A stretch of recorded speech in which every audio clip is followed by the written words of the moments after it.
Standardizuar e gjuhës shqipe është kurorëzimi i evolucionit të shkrimit shqip ndër shekuj, deklaroi kryeministri në detyrë i Kosovës Albin Kurti mbrëmje në qytetin e Manastirit në manifestimin kushtuar 117 vjetorit të mbajtjes së Kongresit të alfabetit të gjuhës shqipe. Bashk na bën gjuha si fakt i natyrshëm, politikisht bashk na bën shkrimi i njësuar i saj. Prandaj kujtojmë çdo vit 22 nëntorin si ditë të alfabetit, prandaj Manastiri i bashkangjitet Prizrenit dhe Vlorës si tre vendodhje të rëndësishme të historisë sonë.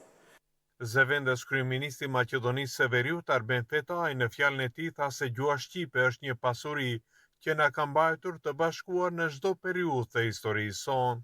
Kongresi i Manastirit nuk ishte thjesht në marrëveshje mbi gjuhën, por një vizion kombëtar me frymë thellësisht evropiane.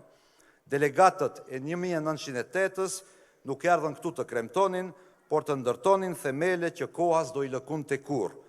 Dhe ato themele qëndrojnë ende në çdo libër që shkruhet shqip. Fjalim për shëndetës në këtë manifestim pati dhe djali i komandantit legjendar Adem Jeshari, Lulzimi. Që nga ajo ditë, çdo fëmijë shqiptar, në çdo anë të shqiptarisë, në Tiranë, e në Prishtinë, në Shkup e në Preshevë, në Çamëri e në Ulqen, mëson të nejta të shkruajna A, B, C-n. Edhe pas 117 vjetësh, vendimet e marra në këtë kongres kanë një vlerë unike dhe të përjetshme në historinë e kombit tonë.